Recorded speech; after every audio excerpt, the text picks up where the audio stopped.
हरे कृष्णा। दयालु कृष्णा की इस सीरीज में आपका स्वागत है। आज हम डिस्कस करेंगे कि कैसे श्री कृष्ण हमें कभी छोड़ते नहीं। श्री कृष्णा कभी भी अपने भक्त का परित्याग नहीं करते। भगवद गीता के 15वें अध्याय में भगवान श्री कृष्ण कहते हैं, सर्वस्य चाहम हृदि सन्निविष्टो मत्त स्मृतिर्ज्ञानमपोहनं च वेदेश्च सर्वैरहमेव वेद्यो वेदांतकृद्वेद विदेव चाहम। भगवान श्री कृष्ण कहते हैं कि मैं सबके हृदय में हूँ। सर्वस्य चाहम हृदि सन्निविष्टो, और मुझसे ही मत्तः स्मृतिर ज्ञानम अपोहनम था। मुझसे स्मृति आता है और विस्मरण भी मुझसे ही आता है। तो अगर हम ये डिजायर रखेंगे कि श्री कृष्ण मैं आपको नहीं भूलना चाहता हूं, मैं हमेशा आपके साथ रहना चाहता हूं, तो भगवान हमें उस प्रकार का स्मरण शक्ति देंगे, क्योंकि भगवान हमारे हृदय में हैं। उपनिषद में कहा गया है, समाने वृक्षे पुरुषो निमग्नो। एक वृक्ष की शाखा है जिसमें दो पक्षियां हैं, और एक पक्षी अलग अलग प्रकार के फल उस वृक्ष से खा रहा है, कभी मीठा फल, कभी कड़वा फल, और दूसरा पक्षी केवल शांत बैठकर उस पक्षी को देख रहा है कि कब ये मेरे तरफ मुड़ेगा, क्योंकि जब ये मेरे तरफ मुड़ेगा तब वो शांति का अनुभव करेगा, तब उसे सुकून मिलेगा। तो इस उदाहरण से उपनिषद में समझाया जा रहा है कि हम सभी उस पक्षी के समान हैं जो कभी सुख और दुख का भोग करते हैं, और श्री कृष्ण जो हमारे हृदय में है वो उस दूसरे पक्षी के समान है जो केवल सौम्य भाव में शांत रूप से हमें देख रहे हैं। बस कब हम उनके तरफ मुड़ेंगे, और जब हम उनके तरफ मुड़ेंगे श्री कृष्ण में आलिंगन कर लेंगे। तो यह है भगवान श्री कृष्ण का प्यार। कुछ धर्मों में कहा गया है, कुछ लोग कहते हैं कि अगर आपने हमारे भगवान को नहीं माना तो आप नरक में जाओगे, नरक में सड़ जाओगे, हमेशा के लिए सड़ जाओगे। मतलब कयामत के दिन आपको ले जाएंगे ऊपर, और आपने इस जन्म में भगवान को कबूल नहीं किया तो गए आप, खत्म। पर वास्तव में सनातन धर्म में भगवान की परिभाषा इस तरह से नहीं दिया गया है। भगवान इतने क्रूर नहीं हैं कि अगर आपने इस जन्म में परिपूर्णता नहीं प्राप्त की, परफेक्शन नहीं प्राप्त किया, तो भगवान आपको त्यागेंगे नहीं। भगवान ऐसे नहीं है कि अरे ये नालायक है, इसने मुझे माना नहीं, उसने भक्ति नहीं किया, चलो इसको हमेशा के लिए नरक में डाल दो। नहीं, हम गलती करेंगे, उसका सजा मिलेगा, पर भगवान हमें नहीं त्यागेंगे। वो हमारे हृदय में हैं। सर्वस्य चाहम हृदि सन्निविष्टो, वो उस पक्षी के समान हैं। वो बैठे हैं, वो वेट कर रहे हैं कब हम उनके तरफ मुड़ेंगे। जैसे देखिए, इमेजिन, आप कल्पना कीजिए, आप यहां पर ऐसे बैठे हो, आपके दाएं तरफ और बाएं तरफ दो लोग हैं। बाएं तरफ एक विशाल, एक लंबा सा आदमी है, 10 फुट का, एकदम भयानक रूप है उसका, उसकी सींगे हैं, उसकी बड़े बड़े आंखें, और वो ऐसा क्रूर रूप से चिल्ला रहा है आपके ऊपर, और आप उसको देख रहे हो और अपना सर हिला रहे हो बस। और आपके दाएं तरफ एक बहुत ही सुंदर व्यक्ति बैठा है, बड़े प्यार से, और वो इंतजार कर रहा है कब आप उसकी तरफ देखोगे।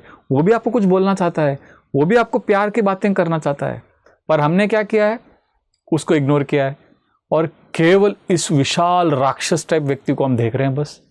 और यह है हमारा मन। इस मन रूपी जो विशाल राक्षस रूपी जो मन है, हम केवल उसकी बातों को सुन रहे हैं।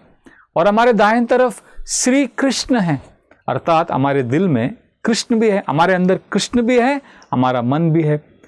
सामान्य तौर पर अधिकांश लोग अपनी मन की बातें सुनते हैं, मन का जो शोर है उसको ही सुनते हैं, मन की आज्ञा का ही पालन करते हैं। हालांकि मन हमारा कुछ नहीं बिगाड़ सकता, मन आपको छू भी नहीं सकता, क्योंकि आपका मन और आप अलग हैं। जैसे मेरा घड़ी, जैसे मेरा पेन है, मैं अलग हूं, ये मेरा पेन अलग है, उसी प्रकार मेरा मन अलग है, मैं अलग हूं।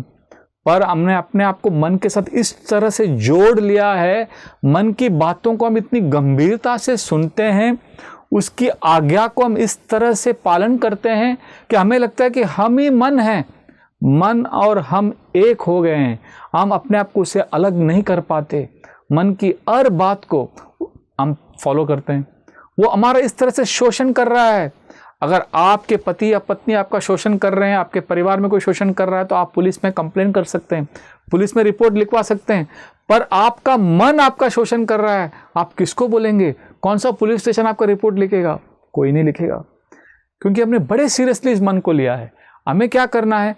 केवल अपने गर्दन को घुमाना है और श्री कृष्ण को देखना है, जो हमारे पास में ही है, हमारे राइट साइड में। अगर हम कृष्ण को देखेंगे, कृष्ण की जो आवाज है बहुत सॉफ्ट है। कभी डिवोटीज कहते हैं कि कैसे मालूम पड़ेगा अंदर जो हमारे आवाजें आ रही हैं वो भगवान की आवाज है कि मन का आवाज है? सिंपल, मन का जो आवाज होता है वो जोर से होता है, लाउड, और एकदम फास्ट होता है, तेज गति से होता है, और बहुत आसक्त होता है, बहुत अटैच्ड होता है वो आवाज। और कृष्ण का जो आवाज है वो बहुत सॉफ्ट होता है, स्लो होता है और डिटैच्ड होता है। भगवान अनासक्त है। जैसे अगर आप भगवान का जपा करने के लिए बैठे हो, हरिनाम लेने के लिए बैठे हो, तुरंत आपके अंदर से एक आवाज आती है, व्हाट्सएप चेक करो। तो ये जो आवाज आप देखोगे एक लाउड होता है, अभी करो, इंपॉर्टेंट है, अभी उसको मैसेज भेजना है, उसको फोन करना है, ये काम करना है। लाउड होता है, फास्ट होता है और अटैच्ड। नहीं नहीं, मुझे करना है, मुझे करना है, ये करना है, ये काम करना है, उसी समय करना है जब आप जपा के लिए बैठे हो। मतलब ये मन बोल रहा है। और जो अच्छा आवाज है, जो सॉफ्ट है, जैसे ध्यान पूर्वक जप करो, ये कृष्ण का आवाज है। पर कृष्ण इज डिटैच्ड, कृष्ण आपको फोर्स नहीं करते, इसलिए हम अगर हम उसे इग्नोर करेंगे वो आवाज हमें वापस सुनाई नहीं देता। इसीलिए भगवान का जो आवाज है उसे सुनना है तो हमारे लाइफ को थोड़ा स्लो करना होगा और समझना होगा कि कैसे हमारे हृदय में भगवान हैं, और भगवान के साथ कनेक्ट करना है तो पहले हमें मन के आवाज को अवॉइड करना होगा और भगवान को देखना होगा। कोई कहेगा कि अच्छा, अगर भगवान हमारे हृदय में हैं, जैसे गीता में कह रहे हैं, और भगवान हमसे प्यार करते हैं, तो क्यों नहीं भगवान हमें फोर्स करते, क्यों नहीं भगवान हमें जबरदस्ती उनसे प्यार करवा सकते हैं? नहीं, जबरदस्ती नहीं करते भगवान, क्योंकि जहां जबरदस्ती होता है वहां प्यार नहीं होता। अगर मैं आपके सर पर बंदूक रख दूं और कह दूं कि बोलो आई लव यू, बोलो मुझसे प्यार करते हो, बोलो, तो वो बंदूक आप देखकर आप बोलोगे आई लव यू, पर क्या वो प्यार है? नहीं, वो फियर है, वो भय है, डर है, खौफ है। नहीं, प्यार तब होता है जब हम स्वेच्छा से कहते हैं कि कृष्णा आई लव यू, वहां पर जबरदस्ती नहीं होता। इसीलिए कृष्ण जबरदस्ती नहीं करते, कृष्ण केवल प्यार से अपने भक्तों के माध्यम से और खुद अपने हृदय में वो प्यार से कहते हैं कि हरिनाम कीजिए, भक्तों का संग कीजिए, मंदिर में आइए, कृष्ण कथा सुनिए। ये सॉफ्ट सा वॉइस हमारे हार्ट में आता है, जिसे इंग्लिश में कॉन्शियस कहते हैं और हिंदी में परमात्मा का आवाज कहते हैं। जब हम इसे ध्यान से सुनते हैं और एक सॉफ्ट सत्वगुण का जीवन जीते हैं, तब हम भगवान की आवाज को पहचान सकते हैं। तो इसीलिए शास्त्रों में कहा गया है कि हमें अपने मन के आवाज से दूर जाकर कृष्ण की आवाज को सुनना है। और जब हम कृष्ण से जुड़ेंगे और वही कृपालु कृष्ण, वही दयालु कृष्ण को अगर हमें सुनना है तो वो हरिनाम के रूप में आए। जब हम हरे कृष्ण महामंत्र का जप करते हैं और हरे कृष्णा राम, ये शब्दों को जब हम सुनते हैं तो हम वास्तव में भगवान का संपर्क कर रहे हैं। जैसे अगर आपके सामने भगवान श्री कृष्ण बैठे हैं, आप कैसे उनका संग करते हो, वही संग हमें हरिनाम के समय मिलता है। जब हम हरे कृष्ण महामंत्र का जप कर रहे हैं, हम वास्तव में भगवान श्री कृष्ण का ही संग कर रहे हैं। तो इस तरह से हम देखते हैं कि भगवान श्री कृष्ण हमें कभी नहीं छोड़ते, हमेशा हमारे हृदय में रहते हैं। अलग हम दुष्कर्म भी अगर हम करते हैं तो हमें सजा मिलती है, पर हम हर योनि में, हर जगह पर हम भ्रमण कर रहे हैं, इस ब्रह्मांड में, इस भौतिक जगत में भगवान कृष्ण हमेशा हमारे साथ हैं और वो इंतज़ार कर रहे हैं, वेट कर रहे हैं कब हम उनकी तरफ मुड़ेंगे। और जिस दिन हम मुड़ेंगे, श्री कृष्ण हमें बड़े प्यार से आलिंगन कर लेंगे।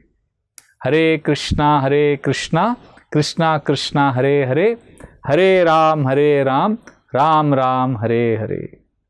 हरे कृष्णा। ऐसे ही और भक्तिमय कार्यक्रमों के लिए देखिए हरे कृष्णा टेलीविजन।